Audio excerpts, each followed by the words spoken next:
அஸ்ஸலாமு அலைக்கும் வரஹ்மத்துல்லாஹி வபரகாத்துஹு.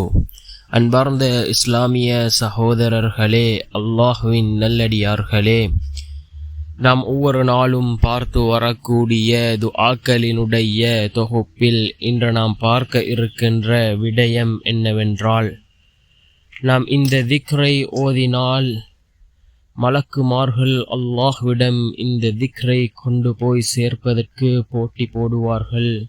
நபி ஸல்லல்லாஹு அலைஹி வஸல்லம் அவர்களை வியப்பில் ஆழ்த்திய ஒரு திக்ர். அதே போன்று நாம் நம்முடைய தேவைகளை கேட்டால் நிச்சயமாக அல்லாஹ் அதனை பூர்த்தி செய்து தருவான். அப்படிப்பட்ட மிகச்சிறந்த ஒரு திக்ரை தான் நாம் இன்றைய வீடியோவில் பார்க்க இருக்கின்றோம்.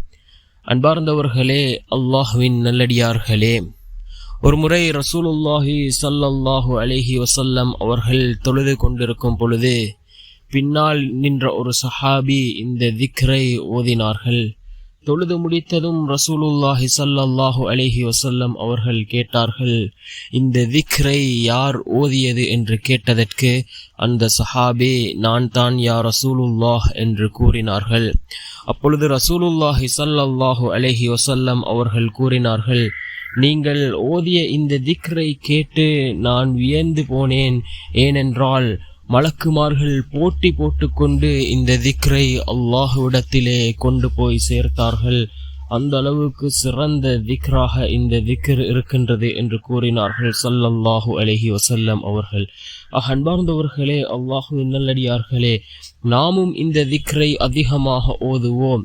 ரசூலுல்லாஹி ஸல்லல்லாஹு அலைஹி வஸல்லம் அவர்களே வியப்பில் ஆழ்த்திய ஒரு திக்ர் என்றால் நாம் இந்த திக்ரை அதிகமாக ஓதுவோம். இந்த திக்ரை ஓதுவதன் மூலமாக மலக்குமார்கள் போட்டி போட்டுக்கொண்டு இந்த திக்ரை அல்லாஹ்விடத்தில் கொண்டு போய் சேர்ப்பார்கள். அன்பார்ந்தவர்களே, அல்லாஹ்வின் நல்லடியார்களே, அதன் பின்னால் நாம் நம்முடைய தேவைகளை கேட்போம். நிச்சயமாக அல்லாஹ் நம்முடைய அனைத்து விடயங்களையும் சீராக்குவான்.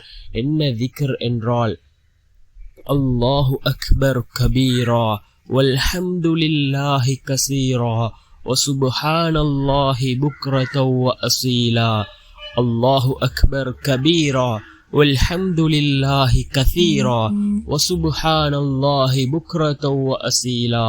அல்லாஹ் மிக பெரியவன் என்று பெருமைப்படுத்துகிறேன். எல்லா புகழும் அல்லாஹுக்கே உரியது என்று அதிகமாக போற்றுகிறேன். அல்லாஹ் பரிசுத்தமானவன் என்று காலையிலும் மாலையிலும் அவனை துதிக்கிறேன் என்று பொருள்படக்கூடிய இந்த திக்ர் மிகச்சிறந்த ஒரு திக்ராக இருந்து கொண்டிருக்கின்றது. அல்லாஹுவை புகழக்கூடிய துதிக்கக்கூடிய வார்த்தைகளை உள்ளடக்கிய இந்த திக்ரை ஓதினால் நிச்சயமாக நம்முடைய துஆக்கள் அல்லாஹ்விடத்திலே ஏற்றுக்கொள்ளப்படும். ரசூலுல்லாஹி ஸல்லல்லாஹு அலைஹி வஸல்லம் அவர்கள் கூறினார்கள், அல்லாஹுவை புகழக்கூடிய துதிக்கக்கூடிய வார்த்தைகளை கொண்டு யார் அல்லாஹ்விடம் பிரார்த்தனை செய்கின்றார்களோ அவர்களுடைய பிரார்த்தனைகள் அல்லாஹ்விடத்திலே ஏற்றுக்கொள்ளப்படும் என்று கூறினார்கள் ஸல்லல்லாஹு அலைஹி வஸல்லம் அவர்கள். அன்பார்ந்தவர்களே, அல்லாஹ்வின் நல்லடியார்களே, நாம் இந்த துஆவை, இந்த திக்ரை ஓதி அல்லாஹ்விடம் பிரார்த்தனை செய்வோம். நிச்சயமாக அல்லாஹ் நம்முடைய பிரார்த்தனைகளுக்கு பதில் வழங்குவார்.